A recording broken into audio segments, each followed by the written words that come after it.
used to belly laugh so gregarious that my frame would strain from the high spirits, that your presence would always take me higher. Like mountain climbers at the wrong altitude, it did not matter, and that we were always gasping for each other. You know, we were like saplings and trying to be too big for our bushes. Any overconfidence I had, a poor camouflage for my insecurity, and I really thought I loved you then.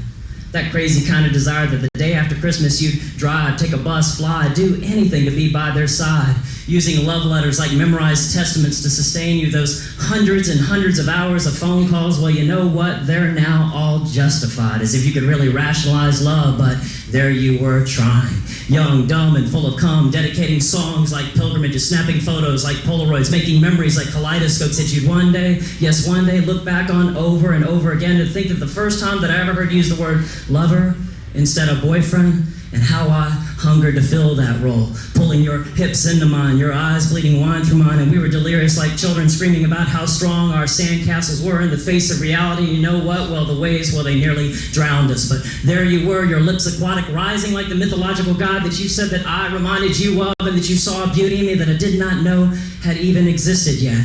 Your smile was always there, only in moments to be replaced with lips full like honeysuckle. Who's your honey baby? I demand like a mischievous boy that already knows the answer. I'm your honey baby, and I always will be. Exuding an euphoria that was so pungent that we seemed to forge our impressions onto the furniture of every room that we graced. And Grace, I was never more beautiful than when I was with you. Feeling like the best days and the best moments of my life, well, you know, they started to have less space between them because of you. And I couldn't get rid of any of those damn photos, you know, because they all turned out perfect. You know, they say a picture's worth 1,000 words. Well, I've got so many images, I've already written epics. Istanbul, Paris, Cozumel, Hialeah Bay, red flashes, red tangerines, red sunsets that never seem to set on science fiction skylines. And I'm scraping my nails on sculptures in Spain, and I'm sifting through sand lines in Costa Rica, scratching skyscrapers in San Francisco, trying to hold on to your memory because nobody ever loved me like you did.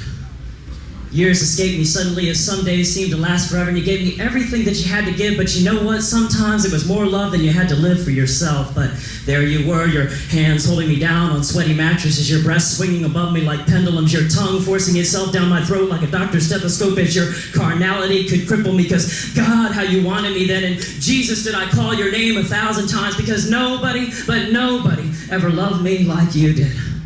So that when your eyes flipped back into eternity, you know, it really hurt. Because in those moments I could see all the possibilities of what could have been. Tacos, crepes, falafels, grapes. We were so greedy then. Mangoes, tortellini with cheese, fondue, crawfish boils, and sushi. Well, we saw the world, but yes, through the food that we ate. So that the last time I was with you, and while you were crying and me trying to reassure you that everything was going to be okay, though I wonder at myself sometimes, seeing how your street cuts to the city in my heart like a knife, and yes, I still want it all. And I believe that we have not even met yet. Thank you.